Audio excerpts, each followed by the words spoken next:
Bapak, Ibu, saudara-saudaraku, orang yang hobinya wisata biasanya memiliki target-target tertentu untuk dikunjungi. Kalau ia belum mengunjungi tempat-tempat tertentu sebagai targetnya, dia merasa penasaran, saudara.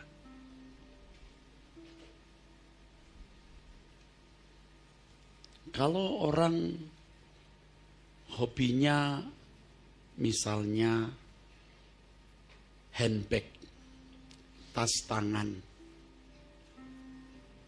setiap kali ada model baru, dia mau beli. Kalau ada model baru, dia tidak memilikinya, dia merasa penasaran. Ada orang yang hobinya kuliner, yang membuka telinga mendengar kanan kiri, kalau ada restoran baru yang enak. Kalau ia mendengar ada restoran baru yang katanya ramai dikunjungi orang dan enak, dia belum mengunjungi restoran itu, ia penasaran. Kalau orang kaya, penasarannya untuk objek-objek yang lebih tinggi value atau nilai uangnya. Berlian, cincin bermata batu mewah, batu mahal, mobil build up yang lux, kapal pesiar, jet pribadi, dan seterusnya.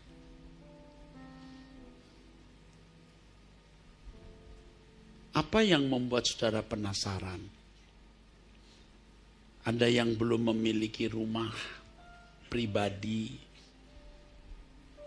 hatinya penasaran, haus, ingin memiliki rumah pribadi. Yang memiliki rumah tapi lingkungannya tidak aman, atau karena banjir kalau hujan ingin pindah.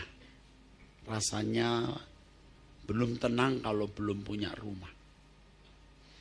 Yang aman lingkungannya, yang tidak banjir, ya. Kalau tidak memiliki rumah itu penasaran. Apa yang membuat saudara penasaran? Coba, apa yang membuat saudara penasaran? Seringkali hidup seseorang digerakkan oleh tujuan-tujuan tertentu yang dia mau capai. Kalau ia tidak mencapainya, dia merasa haus, masih merasa berhutang, ya. Berhutang barang itu. Tadi saya katakan kalau hobinya handbag, dia berhutang. Kalau belum memiliki handbag tersebut, belum tenang. Merasa berhutang. Apa yang membuat saudara merasa berhutang? Yang membuat hidup saudara bergerak. Atau hidup saudara digairahkan oleh hal tersebut. Ada juga orang-orang yang memang tidak memiliki tujuan apa-apa karena memang sudah mentok. Penghasilannya sudah permanen rendah. Ya. Dia tidak ingini apa-apa, yang dia ingini bisa melewati hari ke hari. Jadi tidak ada penasaran apa-apa, kalaupun ada penasaran-penasaran kecil saja, saudara. Ya. Pada umumnya orang hidup seperti ini, saudara. Ada yang dia ingini, yang membuat ia penasaran. Ada yang dia tidak ingini secara kuat, sehingga hidupnya biasa-biasa saja. Dua kelompok orang ini, saudara, adalah dua kelompok orang yang tidak memiliki gairah hidup yang kudus, tidak memiliki gairah hidup kekekalan.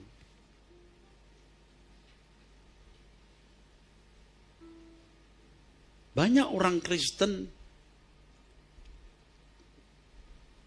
tidak memiliki penasaran yang kudus. Penasarannya masih kepada pemenuhan kebutuhan jasmani. Atau kalau tidak memiliki penasaran kuat, hidupnya langsam berputar begitu saja tanpa ada gairah yang kuat. Ini orang yang hidup segan mati tak mau. Kasihan, saudara. Bapak Ibu, saudara sekalian, saya kembali mengingatkan kepada saudara. Hidup kita ini ada dua jilid, saudaraku. Ingat ini, ada dua jilid. Ada hidup hari ini, today, this life, dan next life. Ada hidup hari ini dan hidup yang akan datang. Saudara ingat ini, hidup kita dua jilid. Saudara ingat, saudara goreskan hal ini. Bahwa hidup kita ada dua jilid. Jilid pertama sekarang ini, dan jilid kedua setelah kita meninggal dan dikubur. Itu berarti ada dua kesadaran. Kesadaran sekarang ini yang akan berakhir di kuburan. Setelah itu ada kesadaran kedua yang abadi, yang sebenarnya tidak ada lagi kematian. Tetapi kalau seseorang tidak diperkenan ada di dalam kerajaan surga, dia mengalami kematian kedua seperti yang ditulis dalam kitab Wahyu. Ada kematian kedua. Kematian fisik, saudara, sebenarnya masih belum menjadi masalah besar. Karena memang semua orang harus mati setelah 70-80 tahun. Setelah jilid pertama ini selesai, ya, kematian pertama, ada kesempatan untuk hidup lagi.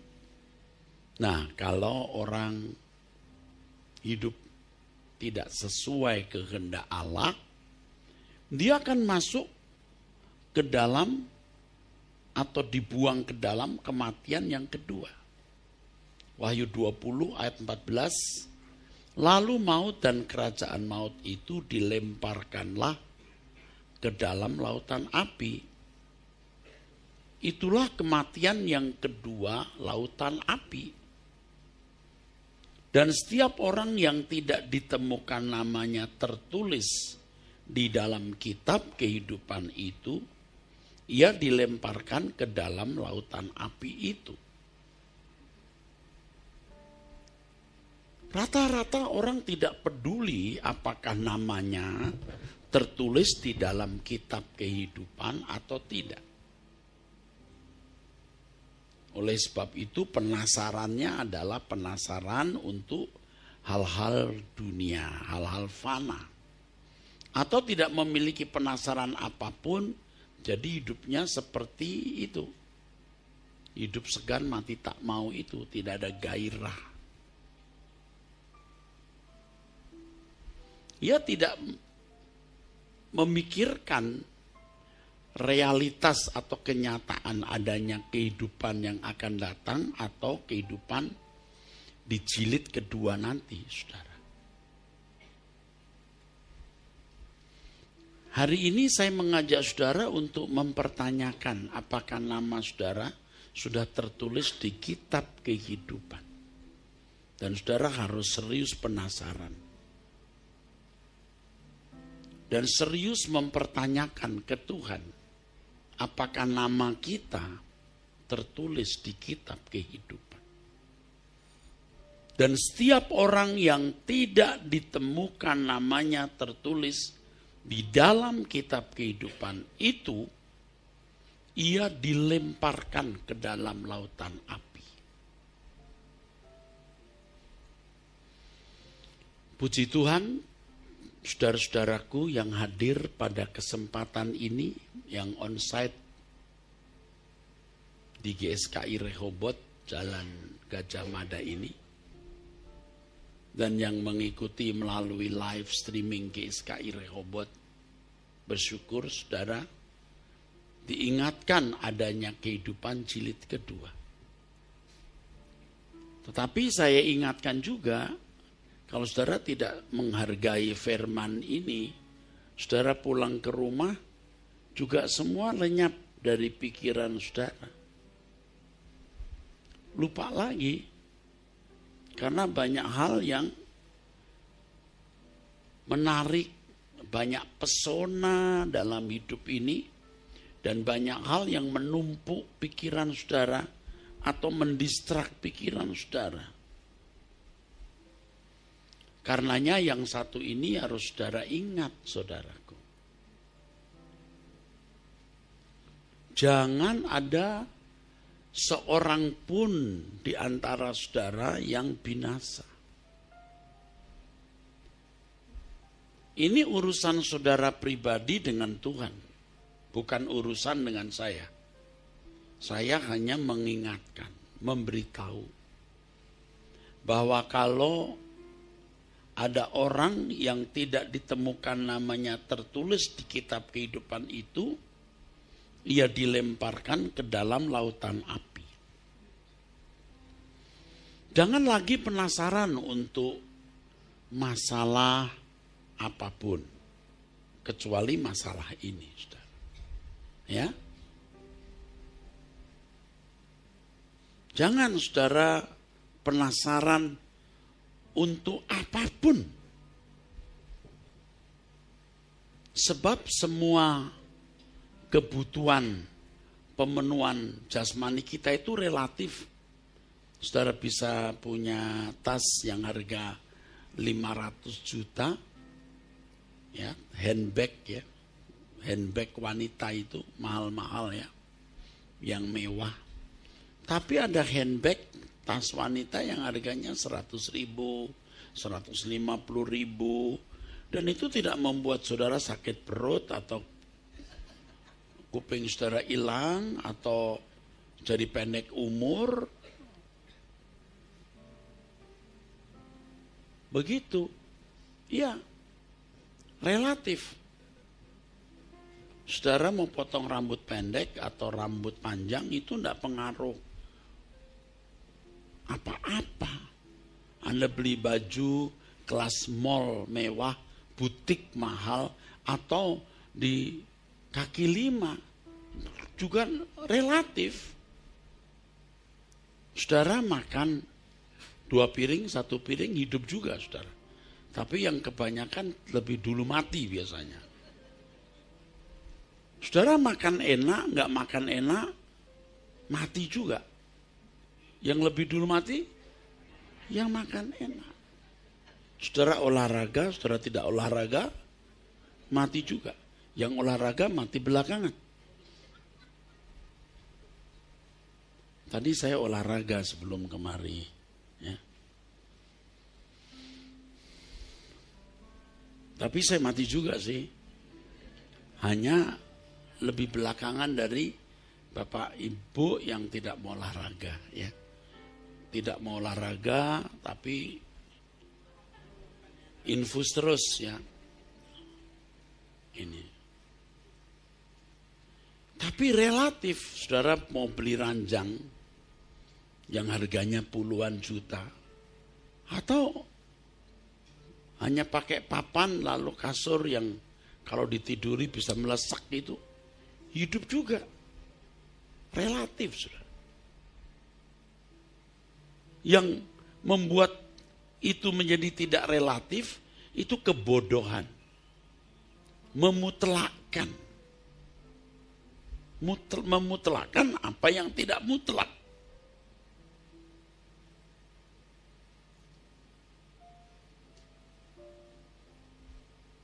Ya memang karena kebiasaan juga sih ya.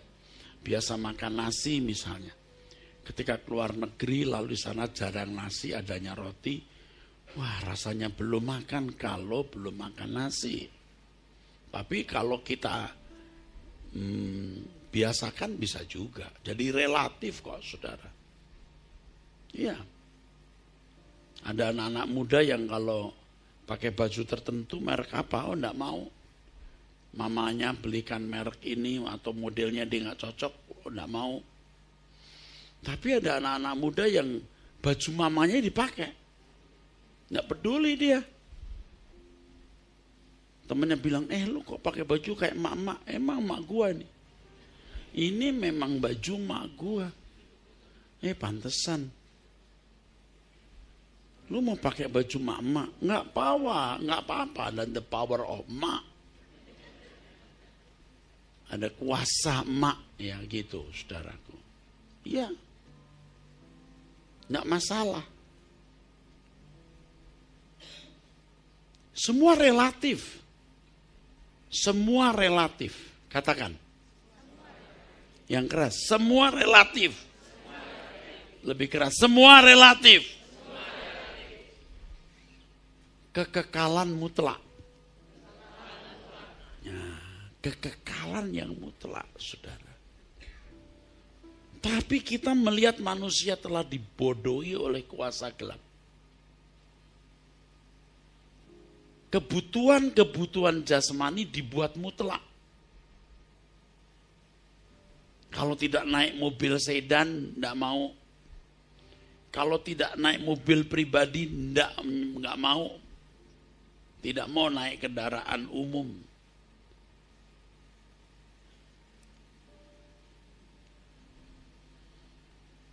Saya keluar kota ya saudara, sering ya.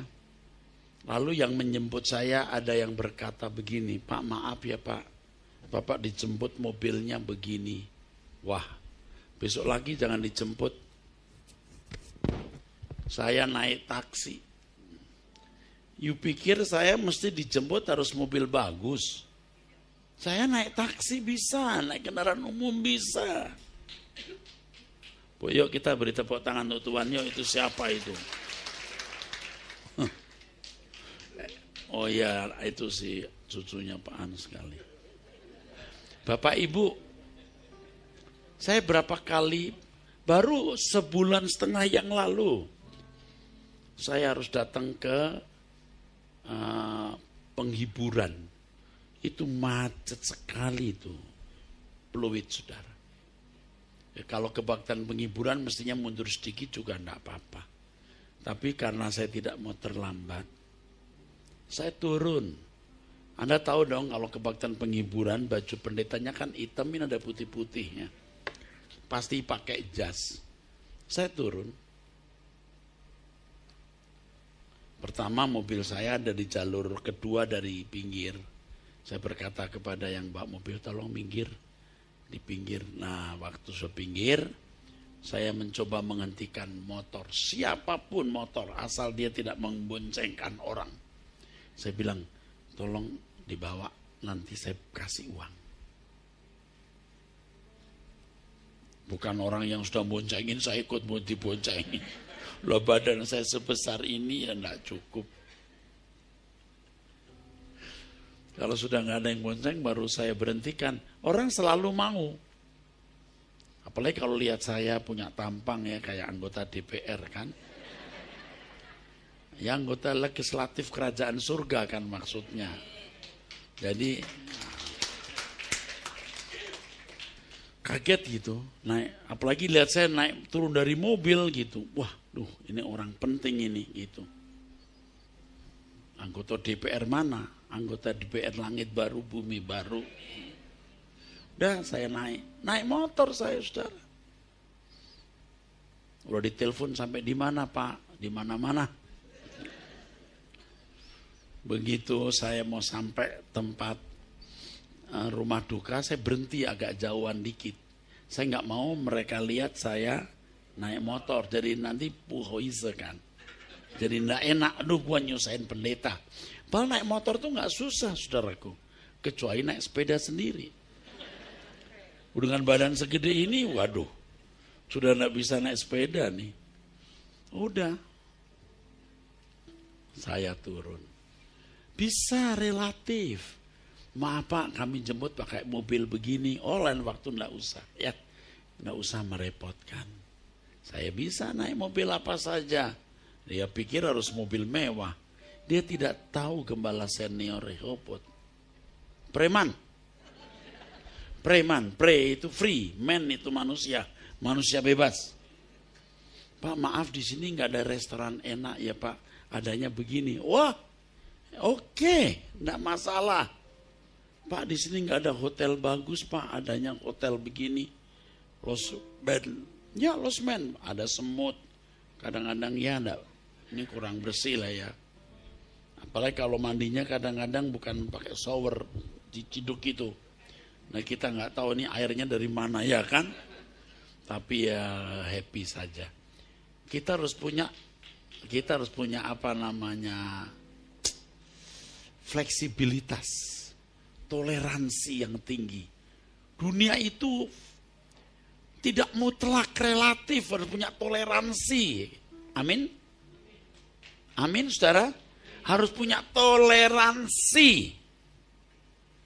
Kalau untuk perkara kebutuhan jasmani harus punya,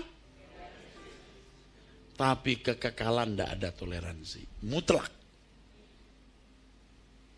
Segala sesuatu relatif, katakan. Kecuali kekekalan. Kecuali Tuhan. Nah, Tuhan itu mutlak. Saudara harus mengerti ini, ya. Ya, enggak apa-apa gitu. Udah.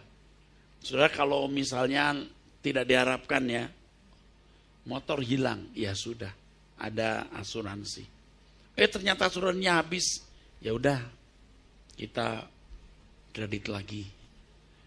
Udah, nggak usah sampai diratapi. Nah, perlu, ya, jalan kaki dulu, naik kendaraan umum dulu, relatif, harus punya toleransi tinggi. Tidur ruangan yang ber-AC sejuk bisa, tidak ada AC, pakai kipas angin bisa. Kalau udah tua kipas angin jangan diarahkan, nanti masuk angin ke arah lain. Ditembakkan di tembok dulu baru kemari, biar temboknya masuk angin. Relatif, amin, amin. Anda percaya nggak? Kecantikan pun relatif. Nah ini, kalau orang belum mengenal kebenaran, pasti enggak bisa Pak. Kecantikan itu enggak relatif Pak. Dia begitu mulus, yang lain molos. Gerantakan itu. Enggak bisa Pak, enggak enak dilihat. Alkitab berkata kecantikan itu penipu. Yang ngomong itu bininya banyak, 1.700 dan 300 gundiknya. Bayangkan saudara. Sudah begitu baru dia berkata penipu. Jangan saudara berkata, saya juga mau buktikan dulu Pak. You bukan Salomo. You gak bisa buktikan, jangankan 1.000. Satu aja you gak bisa ngidupin. Sehingga istrimu harus kerja sendiri. Benar saudaraku, relatif. Makanya ada bintang film yang menikah, cantik, gak lama cerai. Penampilan ganteng juga relatif. Ketika hidup bersama baru tahu, begitu saja. Nah, orang bisa mengerti atau menyadari ini setelah dia mengenal kecantikan Tuhan, keagungan Tuhan, kemuliaan Tuhan. Dia tidak berani berbuat dosa, dia sampai tidak bisa berbuat dosa. Dia lihat wanita cantik tidak akan merasa kagum dan mengingini. Bagi wanita melihat pria ganteng juga tidak perlu kagum dan mengingini. Ya. Nah itu harus saudara alami. Kecantikan pun relatif. Puji Tuhan, makanya tidak ada barang yang abadi kecuali di kekekalan nanti. Ngengat dan karat bisa merusak, pencuri bisa mencuri serta membongkarnya. Halo? Amin? Wanita juga relatif. Coba lihat wanita usia 20 tahun, 23, 25, 27, 30 masih piauliang. Tunggu 40 tahun lagi. Bisa piauliang? Umur 20, 23, 25, 27 masih anjang. Begitu 40 tahun, anjiu.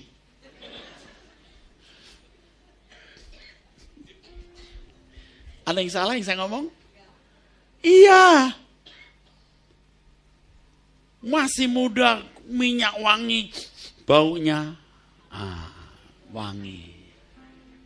Begitu umur 70, minyak kayu putih. 75, minyak telon. Waduh, bau minyak telon. Begitu 80, bau tanah. Relatif. Semua relatif, katakan. Semua relatif. Kurang tegas ya. Semua relatif. Tuhan yang mutlak. Kekekalan mutlak. Karenanya kita jangan penasaran untuk segala macam. Wanita lagi, ini sekarang wanita dulu ya.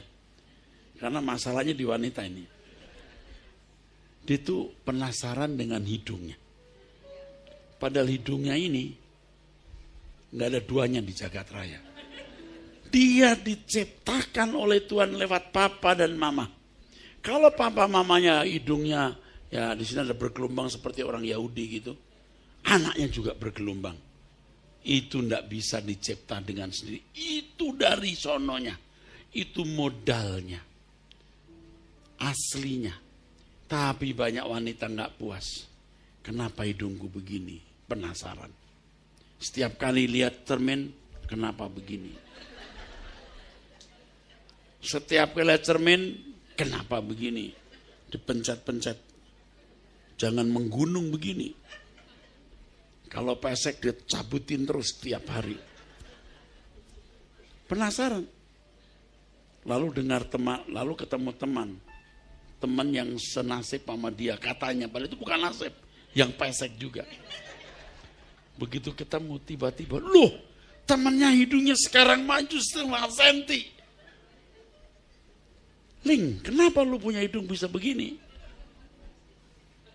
Kenapa Ling? Kata dia ke teman si Ling ini. Maju 1,5 senti. Si Ling bilang gini, kasih tahu enggak ya? Ternyata dia operasi ke Korea. Penasaran, cari duit, kumpulkan, bisa malah nyolong, bisa korupsi. Uangnya diirit-irit terus ya. Anaknya biasanya makan telur 2 biji dibikin separuh. Bagi 2 ya nak. Prihatin ya nak. Ya, prihatin demi mama ya nak, prihatin. Waduh. Suami biasanya diongkosi 50.000 per hari ini. 50 kali ini 25. Suaminya bilang, gua naik bagaimana ya kendaraan? Jalan kaki. Orang cuman 1 kilo. Sampai lu olahraga pap. Lu panjang umur pap. Kata Pak Eras harus olahraga pak. Waduh, penasaran nih. Akhirnya ke Korea. Dah itu. Penasaran. penasaran. Banyak orang penasaran arloji, penasaran apapun. Ya, ibu-ibu kurang cantik, wah mungkin rambutnya kurang merah, agak dimerahin. Waduh kurang merah, dimerahin lagi. Akhirnya dibuat hijau. Udah seperti Rafia deh. Ayo lo apa lagi lo? Anda ketawa, itu kenyataannya ada orang-orang seperti itu. Bukan tidak boleh dimerah-merahin, bagus dimerah-merahin, bagus. Asal jangan terlalu merah loh ya. Kalau merah nanti dikira kecelakaan ya. Saudaraku, yang kita harus penasaran adalah apakah nama kita tertulis di dalam kitab kehidupan. Ini yang harus kita pertanyakan kepada Tuhan.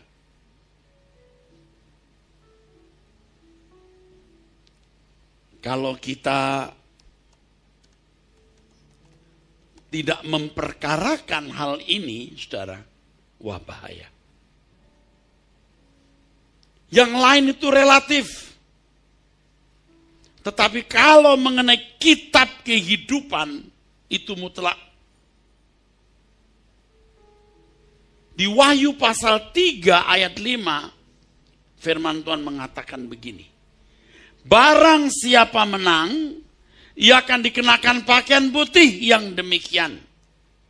Aku tidak akan menghapus namanya dari kitab kehidupan. Melainkan aku akan mengaku namanya di hadapan Bapakku dan di hadapan para malaikatnya. Wow, ini yang hebat. Barang siapa menang, ia akan dikenakan pakaian putih yang demikian. Aku tidak akan menghapus namanya dari kitab kehidupan. Melainkan aku akan mengaku namanya di hadapan Bapakku dan di hadapan para malaikatnya. Ini yang penting dan hal ini harus benar-benar menegangkan buat kita. Kalau hanya belum wisata ke tempat tertentu, belum punya rumah pribadi, sudah punya rumah kalau hujan banjir, belum menegangkan. Yang menegangkan adalah apakah nama kita masih tertulis dalam kitab kehidupan, atau karena tidak menghormati Tuhan, tidak menang, namanya dihapus. Barang siapa menang, ia akan dikenakan pakaian putih yang demikian. Pakaian putih itu menunjuk kelayakan orang yang menjaga kesucian. Menang di sini adalah orang-orang yang bisa menjaga dirinya dari pengaruh dosa, pengaruh dunia, orang-orang yang menjaga kekudusan sehingga dikenakan pakaian putih. Jadi kalau orang penasaran, dia akan memperkarakan dirinya di hadapan Tuhan. Masih adakah dosa yang dilakukan, atau masih adakah percintaan dunia yang masih mengikat hatinya? Orang yang masih hidup dalam dosa, orang yang terikat dengan percintaan dunia adalah orang-orang yang kalah, saudara. Kalah. Di banyak gereja, khususnya gereja-gereja karismatik, sering kita mendengar worship leader atau pendeta berkata, kita ini lebih dari orang-orang menang. Maksudnya apa? Lalu jemaat amin, amin, lalu merasa menang. Ini penipuan, saudara. Ini penipuan. Belum menang, merasa menang. Belum benar-benar atau sungguh-sungguh menang atau belum tentu menang. Sudah merasa menang atau diyakinkan bahwa dirinya. Ini bahaya. Mestinya yang diberitahukan kepada jemaat itu adalah keraguan. Apakah dia sungguh menjadi orang Kristen yang sudah menang atau belum? Nah, kesalahan banyak orang hari ini adalah merasa kalau Yesus menang, kemenangan Yesus itu untuk dirinya. Jadi dia ikut-ikutan menang. Mana bisa begitu, saudara? Yang main bulu tangkis siapa? Yang mendapat piala rame-rame siapa? Satu kali di acara 17-an Agustus, ada seorang mendapat piala karena menang pingpong. Ya, tenis meja maksudnya. Lalu adiknya melihat kokonya yang dapat piala, nangis minta piala yang sama. Mama, aku minta piala itu. Kenapa koko dipanggil saya tidak? Lah, kamu gak ikut pertandingan, nak. Nah, orang Kristen itu jadi kayak anak kecil yang dibodohi. Yang menang siapa, yang dapat piala maunya siapa. Yesus jelas menerima mahkota, menjadi Tuhan di atas segala Tuhan, nama di atas segala nama. Dia menang. Tapi jangan lupa Yesus juga berkata, menanglah kamu seperti aku menang. Ayat yang begitu itu ada beberapa di dalam kitab Wahyu, saudara. Menanglah kamu seperti aku menang. Itu berarti kemenangan Yesus bukanlah kemenangan bersama secara otomatis. Artinya begini, dengan kemenangan Yesus kita dipertemukan dengan Bapa. Dosa kita diampuni, kita dianggap benar. Itu benar. Tapi kita belum benar-benar menang. Kita harus punya kemenangan kita sendiri. Yesus menang untuk kita dalam arti kemenangan Yesus membuat dosa kita diampuni sehingga kita bisa dibenarkan di hadapan Allah Bapa. Tapi tidak otomatis kita ini sudah menang. Kita dibenarkan atau dianggap benar karena darah Yesus yang menghapus dosa kita. Tapi bukan berarti lalu kita benar-benar sudah berkeadaan benar. Setelah kita dibenarkan, kita dibawa ke hadapan Allah oleh karena kemenangan Yesus, maka kita harus berjuang untuk menang. Yaitu hidup seperti Yesus hidup. Yesus tidak bercela, tidak bercacat, hidupnya kudus. Kita harus contoh dia.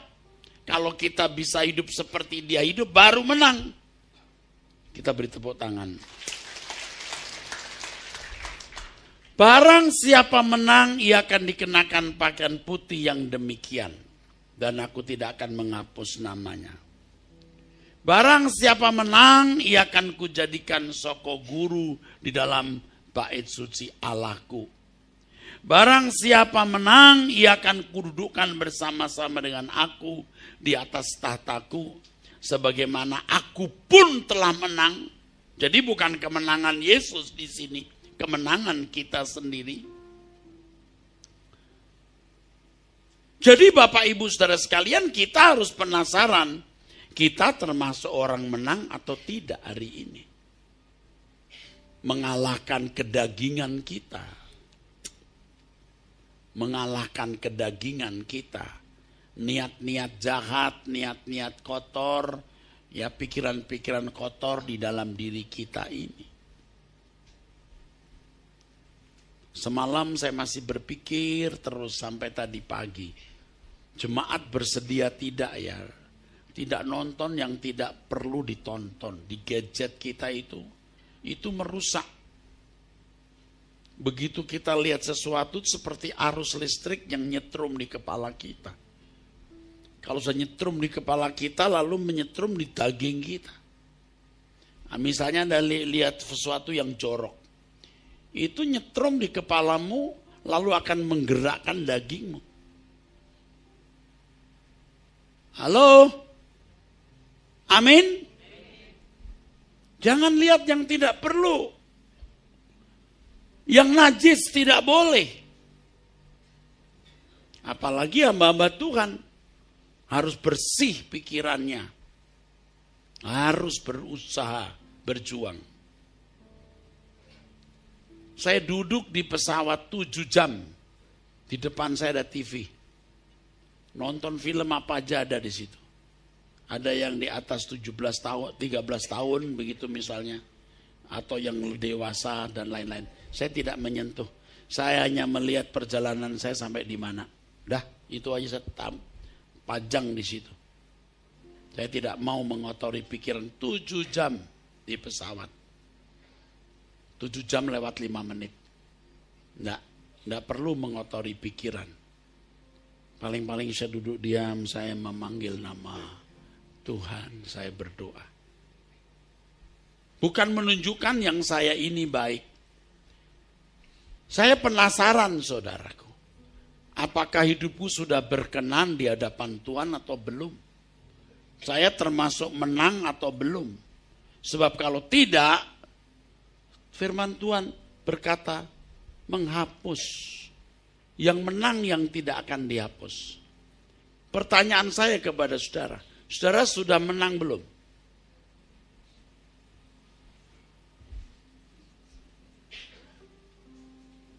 Orang sebanyak ini nggak ada suaranya.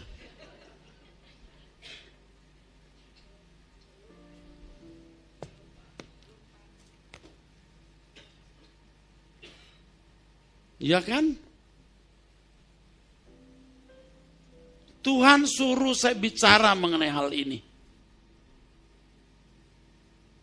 Tuhan bicara kepada saya, penasaran. Apa ya Tuhan? Penasaran. Maksudnya aku ngomong apa itu kata penasaran? Nah, nanti Tuhan aku akan bicara. Nah ini, penasaran ini. Nama saudara masih tertulis enggak dalam kitab kehidupan? Anda penasaran tidak ini? Kemarin-kemarin Anda enggak peduli. Bapak Ibu, ini gereja bukan hanya tempat Anda datang kebaktian lalu pulang. Ini tempat Anda kursus kehidupan kekal. Saudara harus benar-benar memperhatikan apa yang disampaikan lewat mimbar ini.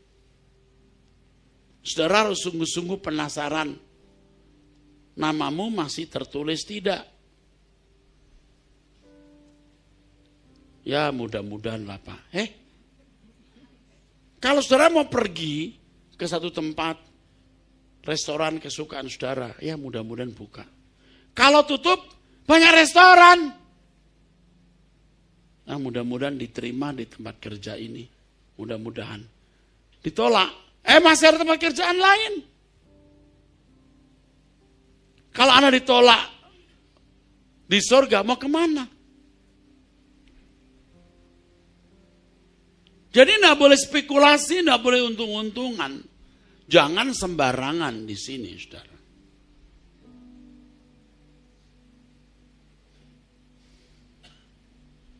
Saudara mau bertobat enggak?